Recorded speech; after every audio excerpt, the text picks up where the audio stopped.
चालू किया thermodynamics, basic चीजें बताई, types of system, open close and isolated.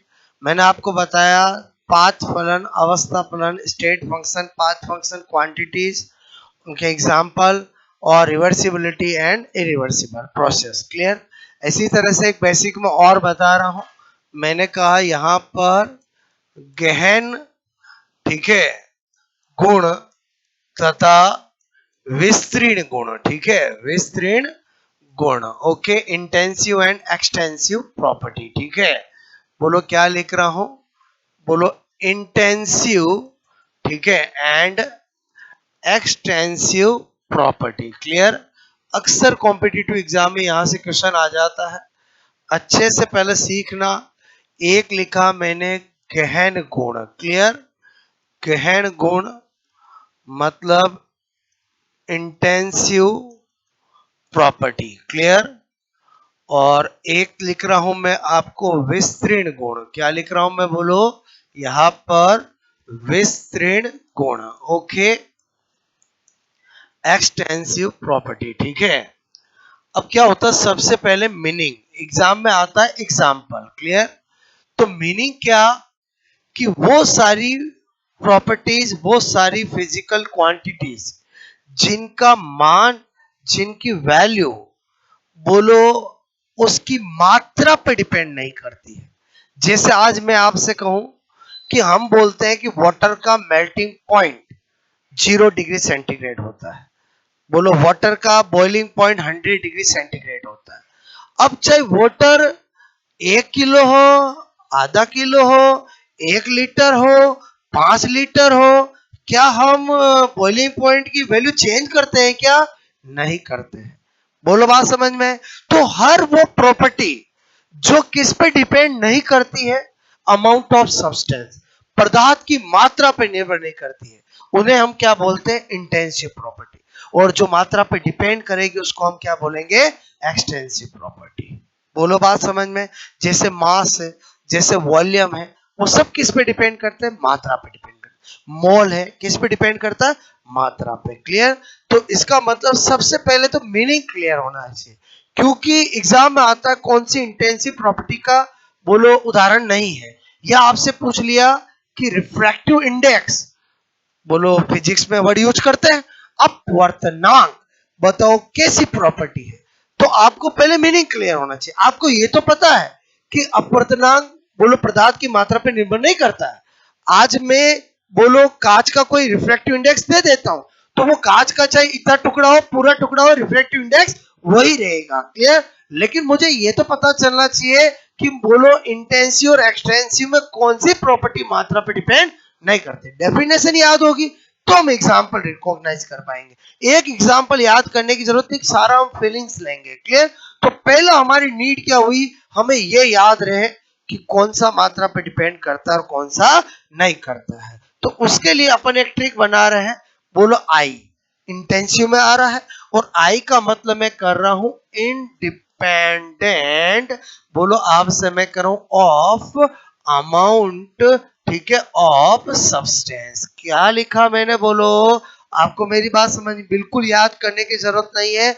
आपको कभी भी सोचना है कि पदार्थ की मात्रा पे डिपेंड करना वाला, इंडिपेंडेंट करने वाली प्रॉपर्टी कौन सी है। तो independent of amount of substance, आई कहां से निकाला मैंने, बोलो इंटेंसिव में। क्लियर। तो अपने आप ही पदार्थ की मात्रा पर निर्भर करने वाला कौन होगा, एक्सटेंसिव। क्लियर। बोलो ये दिमाग में रखना है। अब मैं मीनिंग लिखूं, बोलो डेफिनेशन क्या लिखूंगा, वह गुण, वह प्रॉपर्टी, वह राशियां। क्लियर। वह गुण बोलू, वह बोलो राशियां बोलू, वह मैं आपको क्वांटिटीज बोलू। क्लियर। बोलो जो जो पदार्थ की मात्रा, अमाउंट ऑफ सब्सटेंस। क्लियर। क्या लिख रहा हूं मैं, बोलो अमाउंट, आपसे मैं करूं ऑफ सब्सटेंस, ठीक है, पदार्थ की मात्रा पर निर्भर, निर्भर नहीं, बोलो मैंने कहा नहीं, बोलो पदार्थ की मात्रा पर निर्भर नहीं करती हैं। वो सब की सब प्रॉपर्टी कैसी कहलाएगी, इंटेंसिव प्रॉपर्टी। क्लियर। जितने आपको एग्जाम में दे सकते हैं वो सारे मैं अभी आपको डिस्कस करके लिखाऊंगा, क्लियर। लेकिन एक को भी याद नहीं करना है, बस हमें मीनिंग क्लियर रखना है। बोलो बात समझ ना। और इधर क्या हो जाएगा बोलो, इधर जब हमने ये सोच लिया तो उल्टा ही होगा। बोलो क्या लिखूंगा, वह गुण, क्लियर। बोलो आपको मैंने कहा राशि जो पदार्थ की मात्रा, अमाउंट ऑफ सब्सटेंस, क्लियर, पर निर्भर निर्भर करती है, क्लियर। उसे हम क्या कहेंगे, विस्तृत गुण कहेंगे, क्लियर। क्या कहेंगे, विस्तृत गुण। अब हम आते हैं एग्जाम्पल में, क्लियर। तो ये तो मैंने मीनिंग बताया, अब यहां पर क्या बता रहा हूं, मैंने कहा एग्जाम्पल, ठीक है। और इधर भी एग्जाम्पल, ये क्या है बोलो, एग्जाम्पल ऑफ, बोलो इंटेंसिव प्रॉपर्टी, क्लियर। अगेन मैंने आपको पहले ही कहा, चीजें कॉम्पिटिटिव एग्जाम में वो वर्ड याद रखने चाहिए जो आपको राइट करवाएंगे। आप गहन विस्तरण के नाम में जाओगे, फीलिंग्स ही नहीं आएगी। बोलो बात सब, लिखा मैंने दोनों है, लेकिन आपको क्या ध्यान रखना, इंटेंसिव और एक्सटेंसिव। जैसे एग्जाम में पूछा कौन सा गहन गुण का उदाहरण है, तुरंत एक का इंटेंसिव बोलो, अपने को पता चल गया। कौन सा विस्तृत का एक्सटेंसिव बोलो, अपने को पता चल गया। फिर टिक तो कर ही देंगे, बोलो क्लियर। तो यहां पर क्या लिख रहा हूं, एग्जाम्पल ऑफ, मैंने कहा एक्सटेंसिव प्रॉपर्टी, क्लियर। तो देखो मैंने कहा यहां पर एग्जाम्पल, सबसे पहले मैंने लिखा, बोलो मेल्टिंग पॉइंट, क्लियर। बोलो हर एक चीज, हर एक सब्सटेंस का मेल्टिंग पॉइंट फिक्स होता है कि नहीं होता है, चाहे वो एल्कोहल हो, चाहे वो वाटर हो, चाहे वो कोई सी भी चीज हो, क्लियर, फिक्स होता है। बॉइलिंग पॉइंट क्या मात्रा पे निर्भर करते हैं क्या, नहीं। तो मैंने कहा गलना, क्लियर। बोलो मैंने लिखा boiling point, clear. Boiling point मतलब क्या, क्वथना, क्लियर। बोलो तीसरा मैंने लिखा रिफ्रैक्टिव इंडेक्स। रिफ्रैक्टिव इंडेक्स मतलब अपवर्तनांक, क्लियर। बोलो बात समझे। आज हम बोलते हैं वाटर का रिफ्रैक्टिव इंडेक्स 4/3 होता है। तो बोलो वो चाहे 1 लीटर हो, चाहे 5 लीटर हो, चाहे आपकी पूरी टंकी हो, और बोलो उसी का होगा, क्लियर। बात समझ में आए। मैंने लिखा डेंसिटी, बोलो डेंसिटी, बोलो घनत्व, क्लियर। बोलो हर एक सब्सटेंस का फिक्स होता है कि नहीं होता, बोलो चाहे बोलो वाटर हो, चाहे अल्कोहल हो, होता है कि नहीं होता, चाहे केरोसिन हो, चाहे पेट्रोल हो, सबकी डेंसिटी क्या होती है, फिक्स होती है। बोलो बात समझ में। तो not depend on amount of substance, clear. और क्या लिख रहा हूं, मैंने लिखा यहां पर स्पेसिफिक हीट, क्या लिखा, स्पेसिफिक हीट। नाम सुना कभी, विशिष्ट उष्मा, क्लियर। बोलो सुना नहीं सुना। आज जैसे आइस है, आइस की स्पेसिफिक हीट 0.5 बोलो कैलोरी पर, बोलो ग्राम डिग्री सेंटीग्रेड होती है। आज वाटर है तो 1 कैलोरी पर ग्राम पर डिग्री सेंटीग्रेड होती है। तो चाहे वो वाटर की कितनी भी मात्रा हो, उसकी वैल्यू फिक्स होती है, क्लियर। बोलो स्पेसिफिक हीट। इसी तरह से मैंने कहा लेटेंट हीट, नाम सुना, बोलो गुप्त गुप्त गुप्त उष्मा, क्लियर। आप जानते हो आज जैसे आइस है, आइस की लेटेंट हीट 80 कैलोरी पर ग्राम होती है। तो वो चाहे आइस 5 ग्राम हो, चाहे आइस 50 ग्राम हो, चाहे 100 ग्राम हो, लेटेंट हीट की वैल्यू तो फिक्स होती है। बोलो बात समझ में आए। बोलो ये मैं कैसे लिखा रहा हूं, समझ में आया, not depend on amount of substance, clear. इसी तरह से मैंने कहा टेम्परेचर, क्लियर। बोलो मैंने कहा, बोलो आपके पास 1 लीटर पानी है, टेम्परेचर है बोलो, बोलो उसका 30 डिग्री सेंटीग्रेड। बताओ उसमें आधा लीटर का भी वही होगा, बोलो 5 लीटर का भी वही होगा, क्लियर। इसी तरह से मैंने कहा प्रेशर, क्लियर। बोलो प्रेशर मतलब दाब, क्लियर। यहाँ इन्वायरमेंट है, इन्वायरमेंट का प्रेशर जो है वो फिक्स है।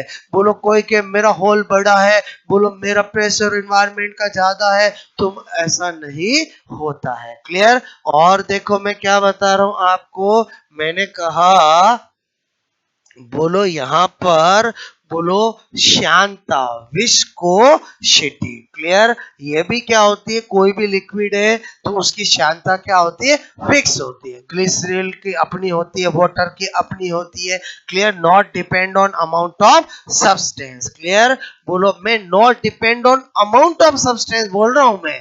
बोलो बात, दो अमाउंट दो सब्सटेंस अलग तो अलग, वो बात नहीं कर रहा हूं। Not depend on amount of substance, मैंने लिखा surface tension. Clear, surface tension मतलब समझ गए, पृष्ठ तनाव। बोलो क्लियर, ये भी क्या होता है, फिक्स होता है। क्लियर, तो ये सारी की सारी प्रॉपर्टी किसका एग्जांपल है, इंटेंसिव प्रॉपर्टी। इंटेंसिव प्रॉपर्टी का मीनिंग क्या, not independent of amount of substance. Clear, अच्छा फिर बात करें एक्सटेंसिव प्रॉपर्टी। अच्छा इसमें एक और आएगा वेरी इंपॉर्टेंट, जो अक्सर स्टूडेंट गलत कर देते हैं। क्लियर, तो मैं पहले आपको इधर वाली प्रॉपर्टी बताता हूँ, फिर वो आपको 11 और बताऊंगा। Clear, very important. मेरे कहने का मतलब यहाँ पर लिख रहा हूँ मास। क्लियर, जैसे मैंने लिखा मास द्रव्यमान, बताओ पदार्थ की मात्रा पर डिपेंड करता है कि नहीं करता, बोलो बिल्कुल करता है। बोलो क्लियर, अच्छा मैंने लिखा वॉल्यूम, बोलो वॉल्यूम मतलब आयतन, बिल्कुल निर्भर करता है। बोलो ज्यादा मात्रा होगी तो ज्यादा आयतन होगा, कम मात्रा होगी तो कम आयतन होगा। बोलो डिपेंड करता है। क्लियर, मैंने लिखा मोल, बिल्कुल डिपेंड करता है, क्योंकि मोल तो होता ही बोलो मात्रा डिवाइड बाय अणुभार होता है। क्लियर, तो इसका मतलब हुआ मोल भी कैसी प्रॉपर्टी है, एक्सटेंसिव प्रॉपर्टी है। क्लियर, और देखें मैंने कहा यहां पर, बोलो मैंने लिखा एंट्रोपी। क्या लिखा, एंट्रोपी, नाम सुना है। बोलो एक एक मैं आपको बहुत अच्छे से डिटेल से पढ़ाऊंगा, सिंपल सा समझ लो। एंट्रोपी का मतलब होता है अव्यवस्था। क्या होता है, अव्यवस्था। अभी कोई मुझे पूछे इस रूम की एंट्रोपी बढ़ी हुई है कि घटी हुई है, तो मैं कहूंगा अभी घटी हुई है। जैसे ही मैं बाहर गया, किसी का मुंह इधर, किसी का मुंह इधर, किसी का यूं, बोलो कोई यूं बात कर रहा है, तो मतलब एंट्रोपी क्या हो गई, बढ़ गई। एंट्रोपी का मतलब क्या होता है, अव्यवस्था। ये केवल टेलर है, मूवी एंट्रोपी पढ़ेंगे तब बताऊंगा। क्या बोला मैंने, समझ में आया, बोलो एंट्रोपी अपने आप में एक पूरा टॉपिक है अपना। क्लियर, तो यहाँ पर तो अभी तो हम बेस बना रहे हैं। क्लियर, ये जो भी वर्ड आएंगे लेटर, ये जब चैप्टर पूरा होगा आपके माइंड में पूरे फंडे क्लियर हो जाएंगे। मतलब एंट्रोपी भी किसका एग्जांपल है, एक्सटेंसिव प्रॉपर्टी का। क्लियर, मैंने लिखा आंतरिक ऊर्जा। Clear, internal energy. Clear, internal energy भी किसका एग्जांपल है, बोलो एक्सटेंसिव प्रॉपर्टी। मैंने लिखा गिब्स ऊर्जा। Clear, Gibbs energy. क्लियर, क्या लिखा, बोलो गिब्स ऊर्जा, वो भी किसका एग्जांपल है, बोलो एक्सटेंसिव प्रॉपर्टी। क्लियर, मैंने लिखा यहाँ पर एंथैल्पी। क्लियर, एंथैल्पी, सब ये अलग अलग चीजें होती है। क्लियर, सब अलग अलग होती, सब हम अच्छे से स्टडी करेंगे। Clear, enthalpy. क्लियर, ये भी किसका एग्जांपल होता है, एक्सटेंसिव प्रॉपर्टी। क्लियर, अब एग्जाम में आता है कि सांद्रता क्या है, नाम सुना कॉन्सेंट्रेशन। क्लियर, एक्सटेंसिव है या इंटेंसिव है, तो आप एक दिमाग में फंडा बनाओ कि अगर आप कभी फंस जाओ तो आप ये देखो कि अगर किसी के फॉर्मूले में, अगर किसी के फॉर्मूले में दो एक्सटेंसिव का डिवाइडेशन हो तो वो इंटेंसिव बन जाती है। क्लियर, तो यहां पर मैं लिखूंगा कॉन्सेंट्रेशन मतलब सांद्रता। हम बहुत अच्छे से जानते हैं ये क्या होता है, मोल पर, बोलो वॉल्यूम लिख दू, मोल पर लीटर। क्लियर, तो this one is extensive, this one is extensive, division is intensive. Clear, आ जाते डेंसिटी, क्या होता है, mass divide by volume. Mass is a extensive, volume is a extensive, dividation convert in intensive। बोलो बात समझ में। हालांकि ये जो मैंने आपको 17-18 एग्जाम्पल बताए, इनसे बाहर कोई ऑप्शन हो ही नहीं सकता है। क्लियर, आपको तो केवल 4 नाम होते हैं, कौन सी इंटेंसिव प्रॉपर्टी का उदाहरण है, कौन सा एक्सटेंसिव प्रॉपर्टी का उदाहरण है, या कभी और टफ बनाना होता है, 3-3 का नाम देके कौन सा समूह, कौन सा ग्रुप इंटेंसिव प्रॉपर्टी वाला है, कौन सा एक्सटेंसिव प्रॉपर्टी वाला है। ये आपको क्या ध्यान रखना है, समझ में आया, बोलो। आप अगर यही ध्यान बोलो ध्यान का मतलब समझ लो, तो अपने आप ही इधर वाले कौन से हो गए, एक्सटेंसिव। और इंटेंसिव पूछे एक्सटेंसिव पूछे, मीनिंग जब तक दिमाग में नहीं होगा आप राइट नहीं कर पाओगे। मीनिंग का मतलब समझ में आया? बोलो कि सपोज दैट आपको पूछा एक्सटेंसिव प्रॉपर्टी का समूह कौन सा है, बोलो उसने क्या किया, एक ऑप्शन प्योरली इंटेंसिव वाला को दे दिया, एक प्योरली एक्सटेंसिव वाला दे दिया, दो में मिक्स दे दिया। अब आप बोलो दो तो ऑप्शन आपने काट लिए, लेकिन अगर कंफ्यूज हो गए यार मैं तो भूल गया पदार्थ की मात्रा वाला कौन था, तो सब गड़बड़ है, क्योंकि आपको पता है टिक तो एक ही करना है। बोलो इसलिए मैंने पहले क्या चीज क्लियर कराई, मीनिंग क्लियर कराया कि मीनिंग भूल गए तो कैसे पता लगाएंगे। इंटेंसिव का मीनिंग क्या है, आई यानी independent of amount of substance. Clear, independent of amount of substance, तो अपने आप ही मीनिंग पता चल जाएगा, चाहे इंटेंसिव का पूछे या एक्सटेंसिव का पूछे। समझ में आया? बोलो थ्योरेटिकल क्वेश्चन आता है, फंडा क्लियर, सेकंडों में टिक कर सकते हो। क्लियर? ओके, तो अब आप नोट करोगे, एक बार पहले दिमाग में बैठ गया है। क्लियर?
ओके, आपको तो very simple, in depend on amount of substance depend on amount of substance. Clear? Meaning कैसे ध्यान रहेगा, समझ में आया? और मीनिंग ध्यान रहा तो एग्जांपल याद करने की जरूरत नहीं है। ओके,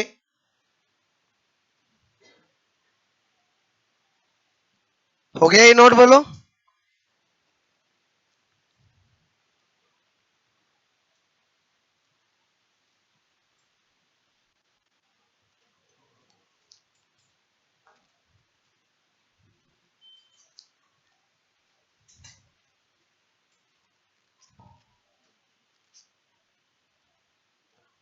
जितने भी मैंने 18 एग्जाम्पल लिखे सबके नाम तो सुने ही है आपने कभी ना कभी। क्लियर?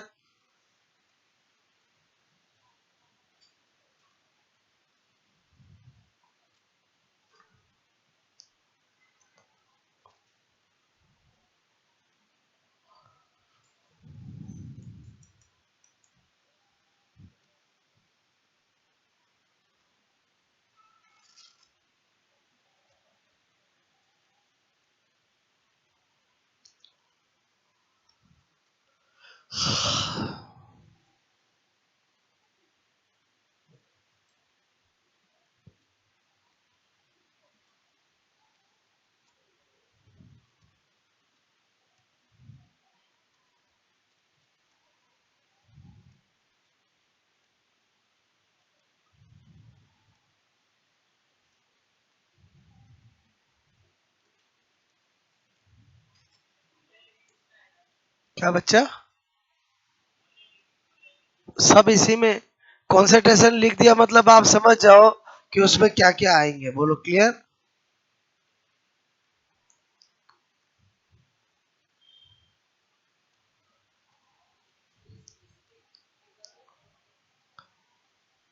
ये भी आपको मैं सब स्टडी कराऊंगा। क्लियर? एक बार के लिए सुन लो स्पेसिफिक हीट क्या होता है। इधर सुनो। बोलो कोई भी पदार्थ है, उसकी 1 ग्राम मात्रा का 1 डिग्री सेंटीग्रेड टेम्परेचर इंक्रीज करने के लिए जो हीट देनी पड़ती है उसे लेटेंट हीट, उसे स्पेसिफिक हीट कहते हैं। इसीलिए इसकी जो यूनिट है वो कैलोरी पर ग्राम पर डिग्री सेंटीग्रेड होती है। क्लियर? और ऐसे ही लेटेंट हीट क्या होता है? बोलो अगर हमें कोई भी बोलो 1 ग्राम पदार्थ की अवस्था परिवर्तन करने के लिए जो हीट देनी पड़ती है उसे लेटेंट हीट कहते हैं। क्लियर?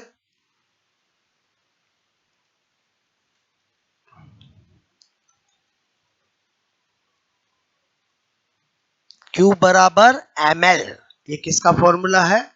लेटेंट हीट का। Q बराबर ms डेल्टा T, ये किसका है? बोलो स्पेसिफिक हीट सर। बात समझना। इनके सारे क्वेश्चंस, इनकी सारी डेफिनेशन, यूनिट सब कुछ इनसे निकाली जाती है। क्लियर?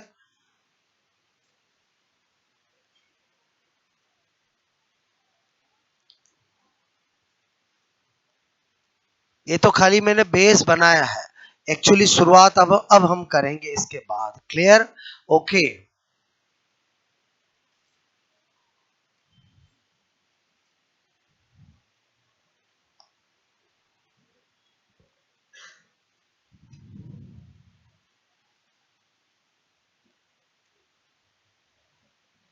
इसमें क्वेश्चंस कैसे आएगा आपको मैंने बताया।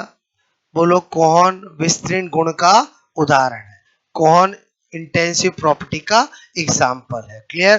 तो ऑप्शंस होंगे और वो ऑप्शंस में 4 ऑप्शन होंगे, तो मैंने जितने भी आपको दे सकते हैं वो सारे मैंने लिख दिए। आपको इनके बाहर कोई दूसरा ऑप्शन मिलेगा ही नहीं। क्लियर? जितने पॉसिबिलिटी हो सकते हैं वो मैंने आपको सारे यहाँ पर लिख दी है। क्लियर? और लॉजिक भी दे दिया है कि कौन से ऑप्शन कट करोगे। इंटेंसिव पूछा तो कैसे करोगे, एक्सटेंसिव पूछा तो कैसे करोगे। ओके? कौन सा बच्चा? मेरे कहने का मतलब है कि जैसे दाब है। क्लियर? तो मैंने कहा फोर्स क्या था आपका? बोलो आपका ये जो F बराबर P अपॉन, मैंने कहा P बराबर क्या होता है? P बराबर क्या होता है? F upon A। क्लियर? तो मेरे कहने का मतलब जो दाब है वही क्या होगा? बोलो फोर्स का होगा। क्लियर? लेकिन आपको कभी भी फोर्स ये नहीं पूछेंगे। रीजन क्या है कि ये जो मैं प्रॉपर्टीज बता रहा हूं इनमें से यू तो फिर मैग्नेटिक फील्ड दुनिया भर की राशियां हैं, तो वो नहीं पूछेंगे। जिसका संबंध थर्मोडायनामिक्स से है बोलो वही पूछेंगे। क्लियर? तो मेरे कहने का मतलब है जैसे मैंने विस्कोसिटी बोला, सरफेस टेंशन बोला, मैंने कहा ना फिजिक्स में तो दुनिया भर की राशियां, वो आपसे थर्मोडायनामिक्स से संबंध रखने वाली राशियां। ये सारी राशियां कौन सी है? बोलो थर्मोडायनामिक्स से संबंध रखने वाली। क्लियर? क्योंकि इन सब के बारे में हम थर्मोडायनामिक्स में पढ़ते हैं। बोलो समझे ही समझे बोलो। क्या हम और किसी चैप्टर में ये एंट्रोपिन, एंथैल्पीन, गिब्स ऊर्जान ऐसे वर्ड यूज नहीं करते हैं। बोलो बात समझ रहे ना? तो जो थर्मोडायनेमिक्स से संबंध रखने वाली प्रॉपर्टीज है उन प्रॉपर्टीज को आपसे पूछेंगे। क्लियर? तो बात समझ में आई? बोलो क्लियर। अब हम क्या करने जा रहे हैं? एक्चुअली चैप्टर की शुरुआत कर रहे हैं। और थर्मोडायनेमिक चैप्टर का अगर बहुत अच्छे से सीखना है तो सबसे पहले चीज सीखनी पड़ती है प्रोसेस ऑफ थर्मोडायनामिक्स। बोलो थर्मोडायनामिक्स के प्रक्रम, आइसोथर्मल, एडियाबैटिक, आइसोबारिक, आइसोकोरिक और साइक्लिक। कितने प्रोसेस होते हैं? 5 प्रोसेस होते हैं। तो यहां पर क्या लिख रहा हूं मैं? बोलो मैंने कहा प्रोसेस ऑफ, बोलो थर्मो थर्मो थर्मोडायनामिक्स। क्लियर? उष्मा गतिकी के प्रक्रम। क्लियर? क्या लिखा मैंने? बोलो उष्मा गतिकी, बोलो के प्रक्रम। ओके? प्रक्रम। ओके? तो मैंने कहा उष्मा गतिकी में कितने प्रक्रम होते हैं? 5। पहला क्या पढ़ेंगे? समतापीय प्रक्रम। क्लियर? क्या कहते हैं? Isothermal process, isothermal process. Clear? Okay. इसी तरह से मैंने कहा रुदोष्म प्रक्रम। क्लियर? क्या बोलते हैं? Adiabatic process. क्लियर? बोलो adiabatic. Clear? Adiabatic process. Clear? फिर पढ़ेंगे समदाबीय, समदाबीय प्रक्रम। क्लियर? समदाबीय प्रक्रम मतलब क्या हुआ? Isobaric process. क्लियर? इसी तरह से सम आयतनिक। क्लियर? सम बोलो आयतनिक, सम आयतनिक बोलो प्रक्रम। क्लियर? बोलो आइसोवोल्यूमेट्रिक भी बोलते हैं, उससे तो नाम से पता चल जाता है। Isochoric process. क्या बोलते हैं? आइसोकोरिक। क्लियर? आइसोवोल्यूमेट्रिक तो पता चल ही रहा है। बोलो एक और नाम क्या दिया मैंने? Isochoric process. क्या दिया? बोलो आइसोकोरिक। और एक क्या पढ़ेंगे?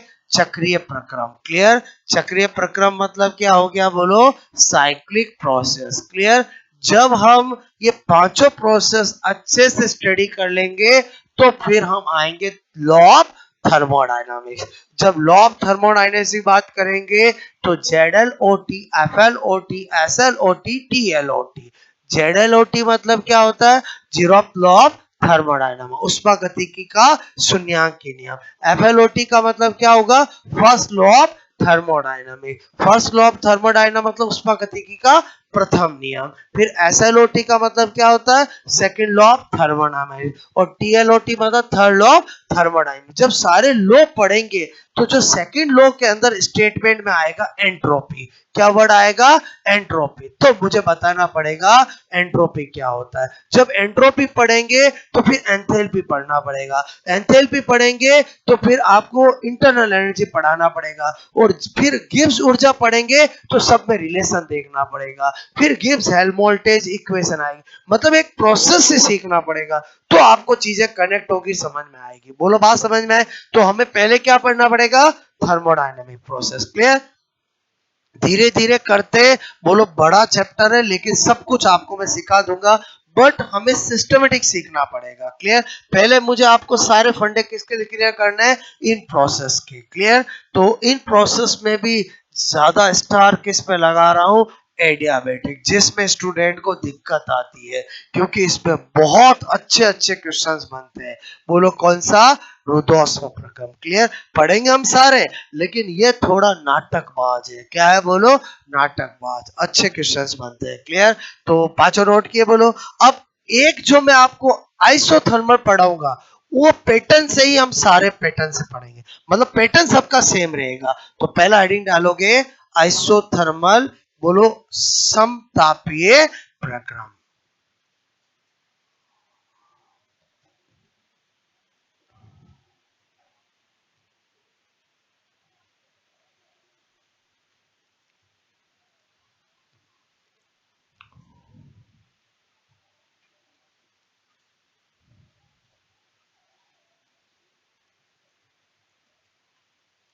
ओके, ये किया नोट? बोलो ठीक है।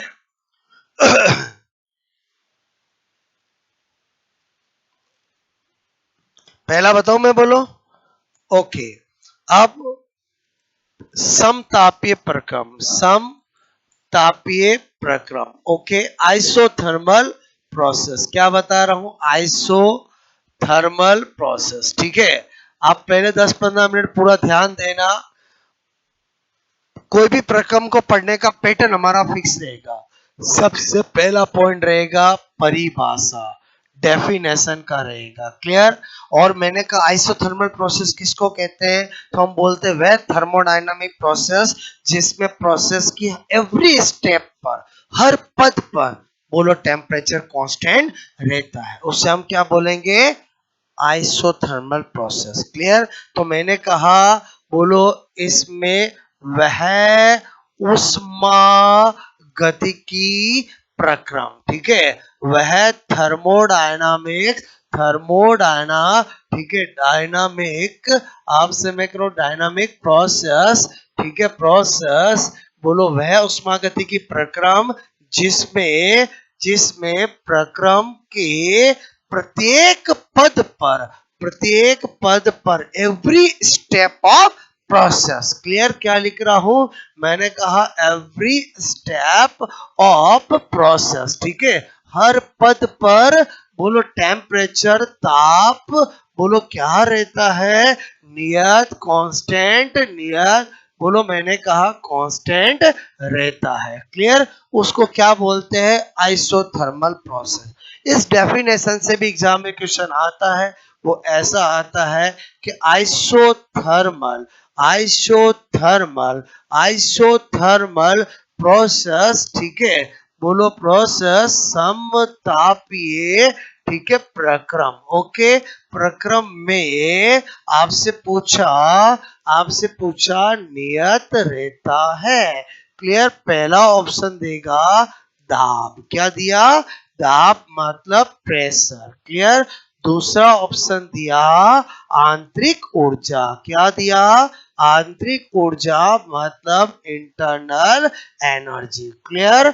अच्छा, तीसरा ऑप्शन दिया आपको, बोलो यहां पर एंट्रोपी। क्या दिया? एंट्रोपी। क्लियर? और चौथा दिया आपको इनमें से कोई नहीं। क्लियर? कोई नहीं, और आपसे पूछेगा। क्लियर? तो बताओ आंसर क्या होगा?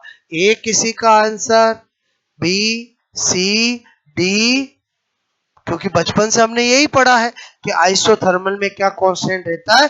टेम्परेचर। वो आपको टेम्परेचर नहीं देगा क्योंकि छोटा बच्चा ही टिक कर लेगा। क्लियर? तो मेरे कहने का आंसर क्या होगा?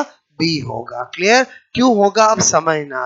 बोलो यहाँ पर जान के टेम्परेचर नहीं देगा। क्लियर? सपोज दैट मैं यहाँ पर, चलो नन ऑफ दिस तो आप गलतवश कर दोगे, यहाँ पर दे देता सपोज दैट गिव्स ऊर्जा। क्लियर? बताओ, फिर तो आप पक्का धर्म संकट में फंसोगे। अरे बोलो फंसोगे नहीं फंसोगे, क्योंकि आपके माइंड में तो क्या है? टेम्परेचर है, और टेम्परेचर तो वो देगा नहीं क्योंकि टेम्परेचर तो छोटा बच्चे टिक कर लेगा ना, और वो तो पता ही है। तो अब इंटरनल एनर्जी क्यों टिक किया, ध्यान से समझना। मैं यहाँ पर आपको बता रहा हूं नॉट। क्लियर? और मैंने कहा ये इंटरनल, इंटरनल एनर्जी, ठीक है, इंटरनल एनर्जी। बोलो दो बातें बता रहा हूं। एक मैंने कहा फॉर आइडियल गैस। क्या लिख रहा हूं? For ideal gas. और एक क्या कर रहा हूं? For real gas. पहले बताओ ये दो नाम जानते हो? एक होता आदर्श गैस, एक होता वास्तविक गैस। क्लियर? तो क्या बता रहा हूं? Internal energy. क्या लिखा मैंने? फॉर आइडियल गैस मतलब आदर्श गैस। ठीक है, आदर्श गैस के लिए। क्लियर? के लिए क्या बता रहा हूं? Only depend on, only depend, आपसे मैं कह रहा हूं ऑन टेम्परेचर। मतलब इंटरनल एनर्जी केवल किस पे डिपेंड करती है? ताप पर निर्भर करती, केवल ताप पर निर्भर। क्लियर?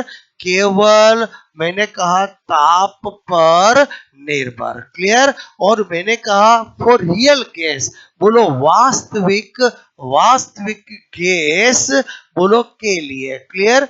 के लिए। ओके, और मैंने कहा बोलो डिपेंड, मैंने कहा डिपेंड ऑन टेम्परेचर, बोलो एंड इंटर, बोलो आपसे मैं कहूं मॉलिक्यूलर, बोलो इंटर मॉलिक्यूलर अट्रैक्शन, बोलो फोर्स। क्लियर? दो चीजों पर निर्भर करती है, बोलो ताप तथा अंतर आणविक, अंतर आणविक आकर्षण, आकर्षण बल। ठीक है, बोलो पर। क्लियर?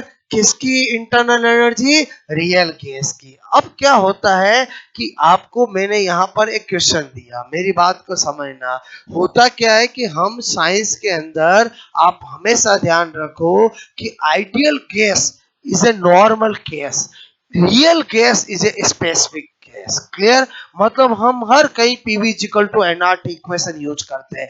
हम वंडर वाल या रियल गैस इक्वेशन तभी यूज करते हैं जब उसका नाम दिया जाता है। क्लियर? इसका मतलब हुआ कि केमिस्ट्री हो या फिजिक्स हो, बोलो जब कुछ नहीं कहा जाए तो आपको ऑटोमेटिकली रियल गैस ही माननी होती है। बोलो तो इसका मतलब वो आपको पूछा आइसोथर्मल प्रोसेस के लिए नियत रहता है। अब मुझे इसमें एक टिक करना है, तो आप क्या सोचोगे? टेम्परेचर इज कांस्टेंट, और जब टेम्परेचर कांस्टेंट रहता है तो कौन कांस्टेंट रहेगा?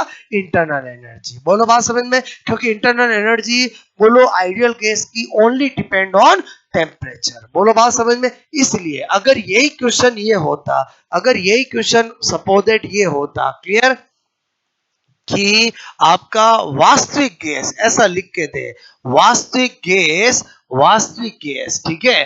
बोलो मैंने कहा वास्तविक गैस मतलब रियल गैस, ठीक है, रियल गैस। बोलो के, बोलो आपसे मैं कह रहा हूं रियल गैस के समतापीय, समतापीय प्रक्रम, क्लियर, समतापीय प्रक्रम मतलब आइसोथर्मल, आइसोथर्मल प्रोसेस, ठीक है। बोलो प्रोसेस में नियत रहता है, क्लियर। और उस केस में अगर यही ऑप्शन हो, पहला क्या हो? दाब मतलब प्रेशर, क्लियर। दूसरा क्या हो? बोलो आंतरिक ऊर्जा, clear, internal energy, clear, internal energy, clear. और मैंने कहा आपको एनर्जी। तीसरा हो आपका गिब्स ऊर्जा, क्लियर, गिब्स ऊर्जा, Gibbs energy, clear, gives energy. और चौथा हो नन ऑफ दीज। तो इस बार क्या आंसर होगा? बोलो पक्का नन ऑफ दीज ही होगा, क्योंकि इस बार मैं इंटरनल एनर्जी नहीं टिक कर सकता हूं, क्योंकि उसने ये लिख दिया है। बोलो बात समझ में? मतलब ध्यान रखो, साइंस में रियल केस देना स्पेशल केस होगा, बोलो आइडियल केस देना स्पेशल केस नहीं होगा। नहीं दिया जाता है तो हम हमेशा ideal case PV equal to NRT से ही क्वेश्चंस करते हैं। बोलो बात समझ में? बोलो हम van der Waal equation, real case equation के बारे में तभी सोचते, तभी बताते जब वो पूछा जाता है, क्लियर। तो इस बार आंसर बोलो इंटरनल एनर्जी नहीं होगा। तो आपको मैं बोलो पहली चीज जो सिखाना चाह रहा था, इस डेफिनेशन का मीनिंग समझ में आया? बोलो कि हमारे कैसे काम किए। टेम्परेचर कांस्टेंट रहता है ये तो हमें पता है, बट उसी को एग्जामिनर कैसे पूछ सकता है? Internal energy, clear. तो आपको पहला इसका कंटेंट समझ में आया। अब आप और देखो, क्लियर, मैं आपको क्या सिखा रहा हूं? Isothermal process. इसमें क्या है? इन प्रोसेस में थ्योरेटिकल क्वेश्चंस भी आते हैं, न्यूमेरिकल भी आते हैं। तो थ्योरेटिकल भी आप तभी टिक कर पाओगे जब आपके फंडे क्लियर होंगे। पहला डेफिनेशन समझ में आया? बोलो इनडायरेक्टली नाम से पता चल रहा है टेम्परेचर, बट टेम्परेचर नहीं हो तो क्या टिक कर सकते हैं? Internal energy. बोलो और वो भी कब कर सकते हैं? जब रियल गैस नहीं लिखा हुआ हो, क्लियर। उसके बाद नंबर 2 मैंने लिखा शर्तें, कंडीशंस, क्लियर, कंडीशंस। ये जो प्रोसेस है आइसोथर्मल और उसके बाद एडियाबेटिक, ये दो प्रोसेस हमेशा कंडीशन के साथ होते हैं। बोलो क्या कंडीशन है? पहली कंडीशन, क्लियर, किसकी? बोलो आइसोथर्मल की। प्रोसेस धीरे धीरे होना चाहिए, process will be slowly slowly, clear. जबकि एडियाबेटिक में कंडीशन क्या होगी? प्रक्रम तेजी से होना चाहिए, क्लियर। ओके, मैंने कहा प्रक्रम धीरे धीरे होना चाहिए, क्लियर। और नंबर 2 आइसोथर्मल की दूसरी कंडीशन क्या है? कि जहां पर भी हम कर रहे हैं उन पात्र की, उन पॉट की, बोलो दीवारें सुचालक कंडक्टर नेचर की होनी चाहिए। बोलो तभी हीट बाहर निकलेगी और टेम्परेचर कांस्टेंट रहेगा, क्लियर। तो पात्र की, बोलो पात्र मतलब सिस्टम, ठीक है, की दीवारें, बोलो दीवारें, बोलो चालक, बोलो सुचालक, बोलो मैंने कहा कंडक्टर, बोलो नेचर, ठीक है, बोलो की होनी चाहिए, ओके। और जबकि मैं जब एडियाबेटिक पढ़ाऊंगा तो उसकी दो कंडीशन इसकी उल्टी होगी। उल्टी क्या होगी? कि प्रक्रम तेजी से होना चाहिए और पात्र की दीवारें इंसुलेटर नेचर की होनी चाहिए, तभी हीट बाहर नहीं जा पाएगी। बोलो बात समझ में? यानी ये शर्तें हमारे इतनी काम की है, कभी कभी क्वेश्चंस आता है, इंफॉर्मेशन आपसे पूछी जाती है और वो आइसोथर्मल एडियाबेटिक वर्ड बोलता ही नहीं है, तो क्योंकि वर्क तो हम सभी में निकालेंगे, वर्क तो हम आइसोथर्मल में भी निकालना सीखेंगे, वर्क हम एडियाबेटिक में भी निकालना सीखेंगे, सब में सीखेंगे। तो ये लाइन हमारे काम आती है। अगर किसी क्वेश्चन में धीरे धीरे लिखा हुआ हो समझ जाओ किसकी बात हो रही है, आइसो। तेजी से अचानक लिखा हुआ हो, एडियाबेटिक। इसलिए एग्जाम में क्वेश्चन आता अचानक बलून का फटना, किसका एग्जाम्पल होगा, एडियाबेटिक का। अचानक गाड़ी के टायर ट्यूब का फटना, किसका एग्जाम्पल होगा, एडियाबेटिक का। रटने की जरूरत ही नहीं है। क्या बोल रहा हूं, मेरी बात समझ में। जब भी आपको एग्जाम्पल में सडन अचानक की फीलिंग्स आती हो, तेजी की फीलिंग, आपको टायर कहता है कि मैं फटने वाला हूं, फटने वाला हूं, और बोलो समझे ही समझे, बोलो क्लियर। तो किसका एग्जाम्पल होगा, एडियाबेटिक का। क्लियर। तो आई थिंक ये दोनों शर्तें कैसे काम आएगी, समझ में आया, बोलो। हर एक चीज हमारे काम आएगी। क्लियर। बोलो ये हमें जब एग्जामिनर लिख के नहीं देता है कि मैं एडिया आइसोथर्मल का पूछ रहा हूं, तो इन शब्दों से हमें पता चलता है। क्लियर। तीसरी बात क्या कर रहा हूं, मैंने कहा आइडियल गैस इक्वेशन, बोलो इक्वेशन से। क्लियर, इक्वेशन से, ठीक है। अब बोलो, बोलो आइडियल गैस इक्वेशन, आदर्श गैस समीकरण से, PV is equal to N R T. Clear. मैंने कहा बोलो इफ आपका टी क्या हो, कांस्टेंट, ठीक है, टेम्परेचर क्या हो, कांस्टेंट। क्योंकि मैं आइसोथर्मल पढ़ रहा हूं तो ऐसा कर सकता हूं, तो मैंने कहा पी और आपसे मैं करूं एन, एन बराबर 1 मोल गैस। क्लियर। तो मैं बिंदास पीवी इज इक्वल टू क्या कर सकता हूं, कांस्टेंट, और मैं क्या कर सकता हूं, P is inversely proportional to V। इसका मतलब हुआ कि आइसोथर्मल जब भी कभी होता है तो हम बोलो ऐसा कर सकते हैं, V2 upon V1 is equal to P1 upon P2। जहां कहीं पर भी किसी भी जगह V2 अपॉन V1 आता है वहां P1 अपॉन P2 लिख सकता हूं, कहीं पर भी P1 अपॉन P2 आता है वहां मैं V2 अपॉन V1 लिख सकता हूं, या फिर V1 अपॉन V2 लिखूंगा तो P2 अपॉन P1। बोलो वो समझ गए। तीन चीज दे रखी हो तो छोटी चीज निकाल सकते हैं। क्लियर। उसके बाद अपन बात करते हैं नंबर 4, जो कि हर प्रक्रम की जान होगी, वो है बोलो वर्क। क्लियर। वर्क मतलब कार्य। क्लियर। तो जो आइसोथर्मल प्रोसेस होता है उसका वर्क का फॉर्मूला। अब यहां पर भी क्या बहुत कंफ्यूजिंग होती है स्टूडेंट को। ओके, इधर ध्यान दो, मैंने कहा in physics. Clear, in physics, और इधर क्या बता रहा हूं, इन केमिस्ट्री। क्लियर। मैंने कहा फिजिक्स में क्या होता है, W is equal to 2.303 N R T log V2 upon V1, ये फॉर्मूला होता है। केमिस्ट्री में क्या होता है, -2.303 N R T log V2 upon V1, ये होता है। क्लियर। दोनों का मीनिंग सेम है, बस होता क्या है, जो केमिस्ट्री के अंदर थर्मोडायनामिक्स के जो रूल हैं, क्लियर, जो रूल्स हैं वो ये है कि वर्क डन बोलो बाय सिस्टम वो पॉजिटिव होता है। क्या होता है, वर्क डन बाय सिस्टम, बोलो क्या होता है, निकाय, निकाय द्वारा, द्वारा किया गया कार्य, वो W क्या होता है, पॉजिटिव होता है। ये बोलो इनके रूल है। बोलो वर्क डन बोलो बाय सिस्टम। क्लियर। और जबकि केमिस्ट्री के अंदर जो थर्मोडायनामिक्स में रूल है वो क्या है, निकाय द्वारा किया गया कार्य, ठीक है, वो क्या माना जाता है, नेगेटिव माना जाता है। फिजिक्स के थर्मोडायनामिक्स में अपने साइन रूल है, केमिस्ट्री में अपने साइन रूल है। क्लियर। तो यहां पर क्या है, वर्क डन, ठीक है, वर्क डन बाय, मैंने कहा सिस्टम। क्लियर। अब आप सोचो कि एक होता है वर्क ऑन सिस्टम, एक होता है work done by system. Clear. एक निकार पर किया गया कार्य, एक निकाय द्वारा किया गया कार्य। क्लियर। तो आप इमेजिन करो कि जब वर्क डन बाय सिस्टम होगा तो बताओ V1 और V2 में ज्यादा कौन होगा, आप कहोगे V2 ही होगा, बोलो कौन होगा, V2। क्लियर। मेरी बात को समझना, अगर V2 V1 से ज्यादा होगा, यहां पर है लोग, तो बताओ एंड रिजल्ट पॉजिटिव आएगा कि नहीं आएगा। क्लियर। मेरी बात को समझना, केमिस्ट्री में मैं बोल रहा हूं कि अगर किसी क्वेश्चन में वर्क डन बाय सिस्टम तो अगेन V2 V1 से ज्यादा होगा, और V2 V1 से ज्यादा होगा तो इसके अकॉर्डिंग क्या आना चाहिए, नेगेटिव। इसलिए हम यहां पर केमिस्ट्री में नेगेटिव लगाते हैं। बोलो मेरी बात समझ में आए। अब आप उल्टा भी समझ सकते हो क्या, कि अगर मैंने कहा फिजिक्स में कहते हैं work on system negative, clear, work on system, निकाय पर क्या कार्य कर क्या होना चाहिए, नेगेटिव, क्लियर। तो इसका मतलब मैं कभी निकाय पर कार्य करूंगा तो V1 और V2 में ज्यादा कौन हुआ, बोलो V1 और V2 में ज्यादा कौन हुआ, V1 हुआ। और बोलो हुआ कि नहीं हुआ, सपोज दैट पहले यह था किया तो फिर यह आ गया तो V2 तो कम हुआ ना, बोलो। और समझे समझे, बोलो क्लियर। अगर मैंने कहा या लोग आता है तो V1 ज्यादा हुआ तो बताओ इसका सॉल्यूशन नेगेटिव आएगा कि नहीं आएगा, और नेगेटिव आएगा तो according to rule of physics thermodynamics बिल्कुल सही होगा। इधर ध्यान देना, मैंने कहा अगर केमिस्ट्री कहती है वर्क ऑन सिस्टम पॉजिटिव होना चाहिए, क्लियर।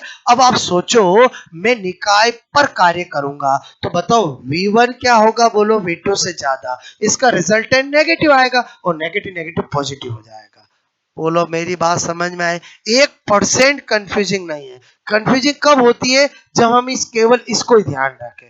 बोलो मैंने आपको कंपैरिजन बता दिया, बोलो जब, अच्छा अब कोई कहे कि सर मैं क्वेश्चन करूंगा तो कैसे होगा, भाई जब तू फिजिक्स का ये यूज करता है तो फिजिक्स के चिन्ह रूल यूज कर, और केमिस्ट्री का यूज करता है तो केमिस्ट्री के चिन्ह रूल यूज कर, तेरा हमेशा सही होगा। अभी तो मैंने खाली इतना बताया, ये चिन्ह रूल वगैरह मैं सब कब लिखाऊंगा, जब FLOT पढ़ाऊंगा। क्या पढ़ाऊंगा, FLOT। FLOT मतलब समझ में, फर्स्ट लॉ ऑफ थर्मोडायनेमिक्स, वहां पर आपके फंडे क्लियर होंगे। वहां पर क्या होगा, FLOT का मैथमेटिकल फॉर्म फिजिक्स का भी बताऊंगा, केमिस्ट्री का भी बताऊंगा, क्लियर।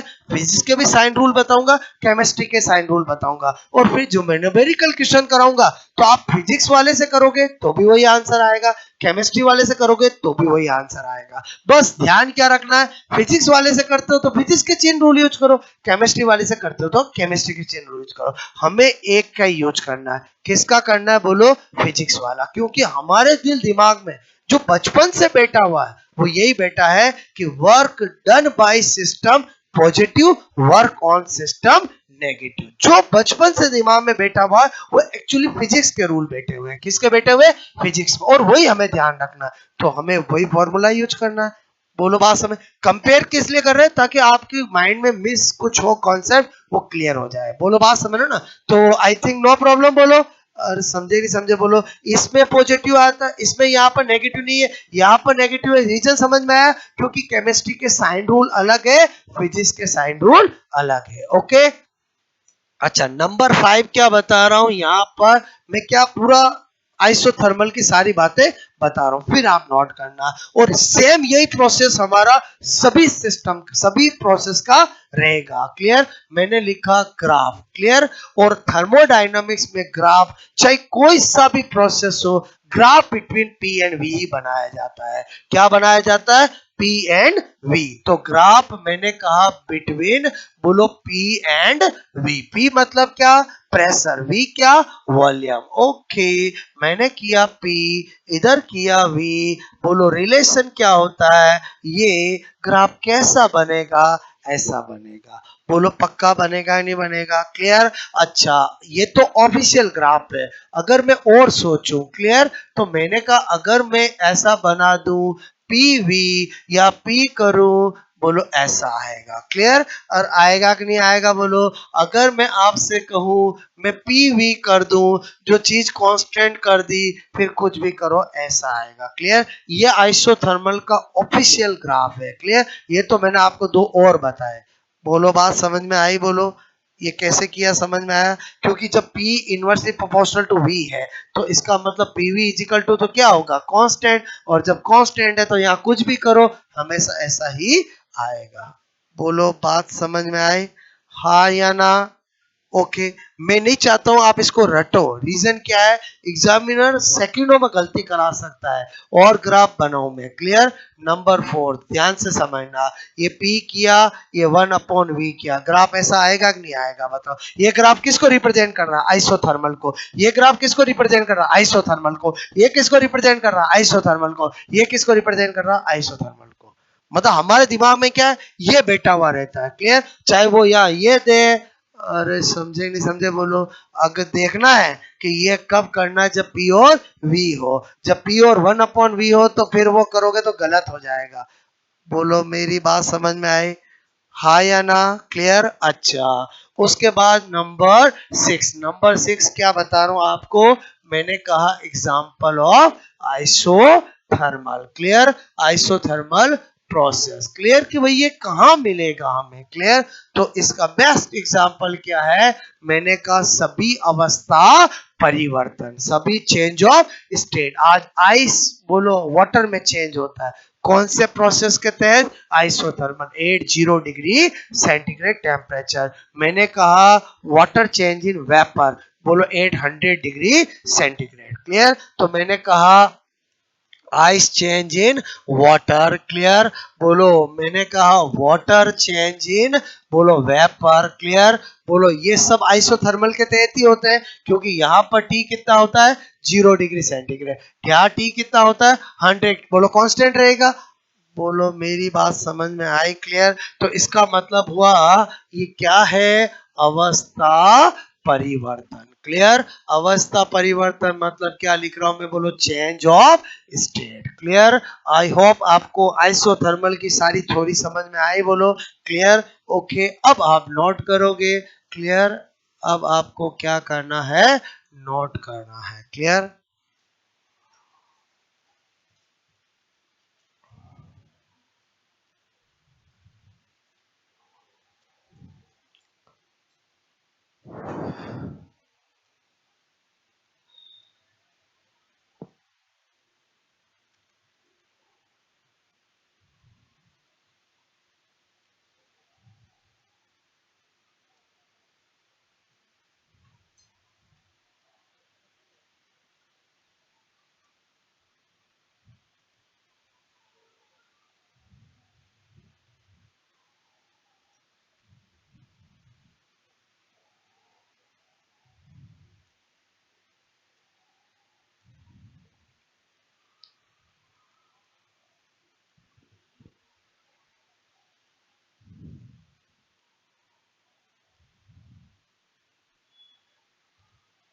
एक एक चीज मैं आपको बहुत सिस्टमेटिक सिखाना चाह रहा हूँ। क्लियर?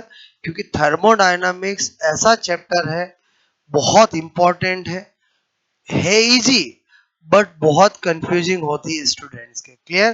तो हम सिस्टमेटिक तरीके से एक एक चीज सीखेंगे। बोलो आपका कुछ दिन में आपका पूरा चैप्टर अच्छे से तैयार हो जाएगा। क्लियर? क्योंकि इसमें क्या थ्योरेटिकल व्यू बहुत है। बोलो थ्योरेटिकल क्वेश्चंस आते हैं। क्लियर?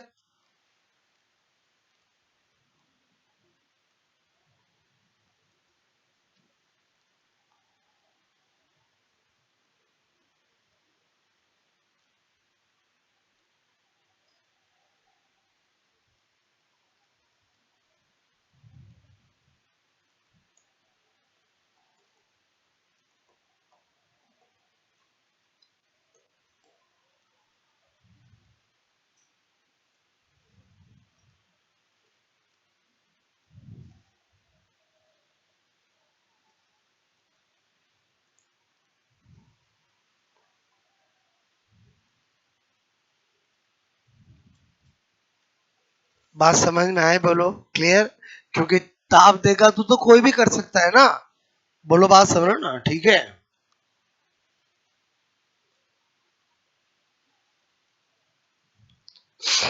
ये क्या नोट बताया समझ में आया, ताकि वो क्वेश्चन समझ में आया। ठीक है?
ओके, आए ये बात समझ में? अच्छा, ये भी अपने आप में एग्जाम में क्वेश्चन है। वास्तविक गैस की इंटरनल एनर्जी किस पे डिपेंड करती है? किस पे डिपेंड करती है? उसकी किस पे डिपेंड करती है? क्लियर?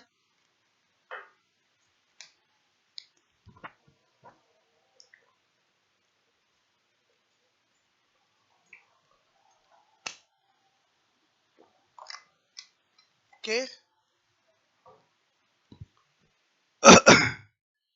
नेक्स्ट करो, बोलो। इसमें आंसर बी क्यों नहीं हुआ? क्योंकि इसमें तो रियल गैस आ गई, और रियल गैस की इंटरनल एनर्जी खाली टेम्परेचर पे तो डिपेंड नहीं करती है। बोलो, वो तो इंटरनल मॉलिक्यूलर अट्रैक्शन पे भी डिपेंड करती है। इसलिए आंसर नन ऑफ दीज होगा। Clear?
Okay,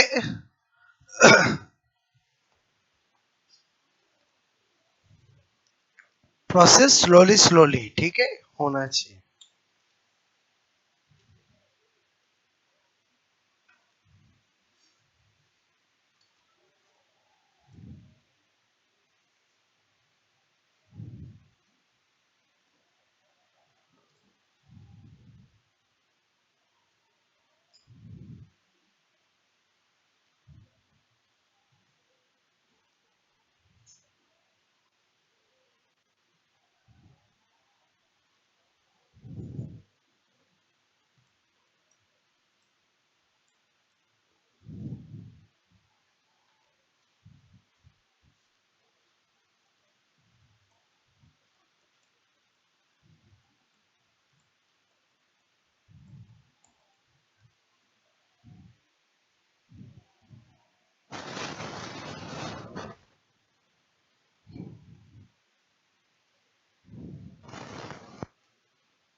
okay,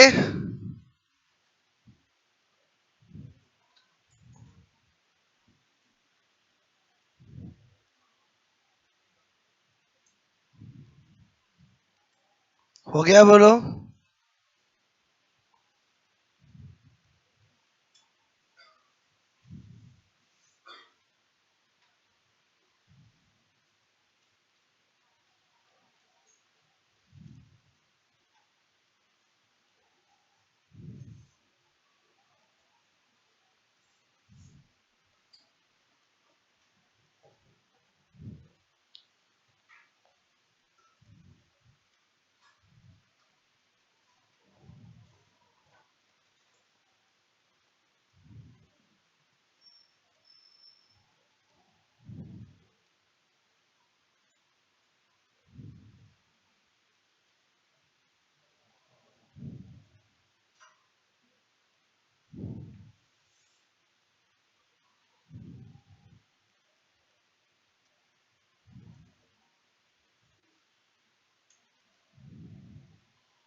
okay,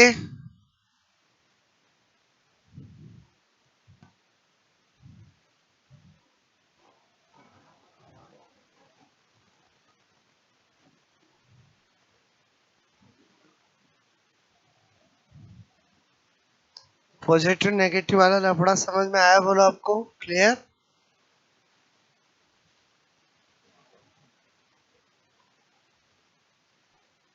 okay, हटा दूं?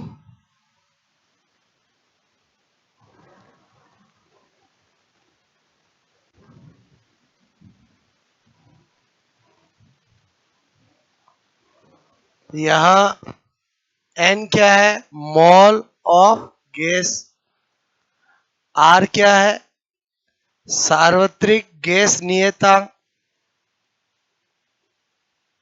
और जब वर्क का फॉर्मूला है जूल में आएगा तो आपको 8.3 joule mall inverse kelvin inverse ये लेना है। टी क्या है? बोलो टेम्परेचर, ताप। Clear? Direct formula based question होते हैं। ताप हमेशा किस में यूज करना है? इन केल्विन। किस में रखना है? केल्विन में। ठीक है,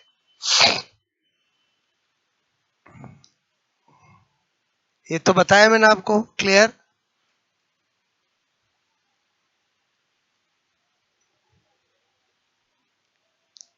यूनिवर्सल गैस कांस्टेंट। ठीक है, आर क्या होता है? बोलो यूनिवर्सल गैस कांस्टेंट। ठीक है,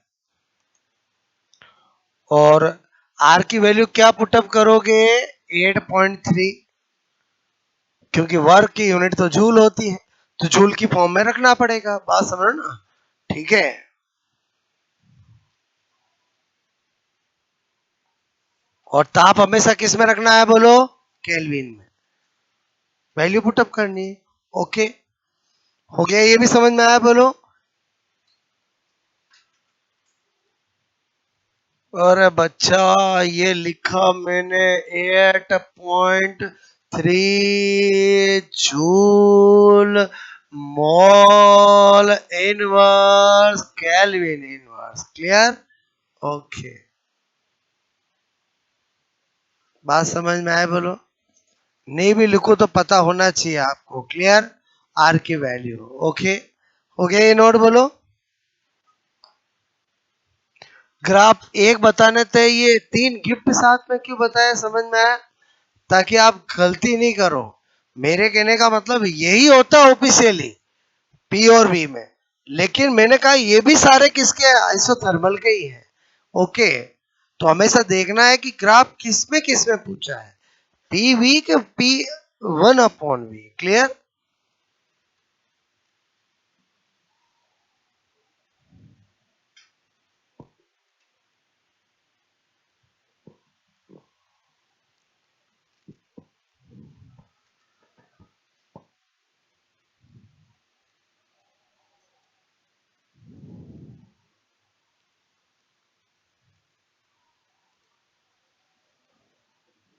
ये कैसे हुआ? समझ में आया? बोलो।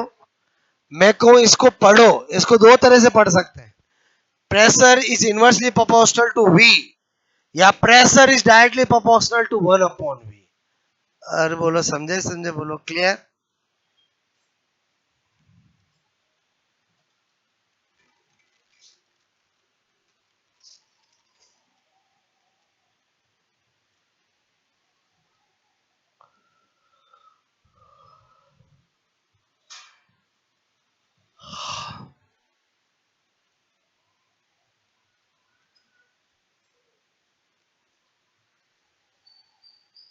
हो गया? बोलो।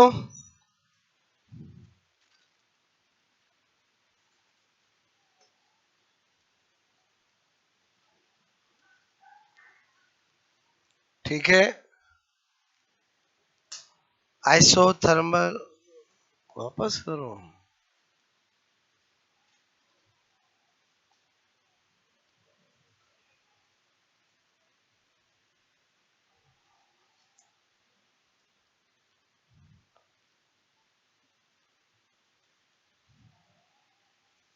सारे ग्राफ किसको रिप्रेजेंट कर रहे हैं?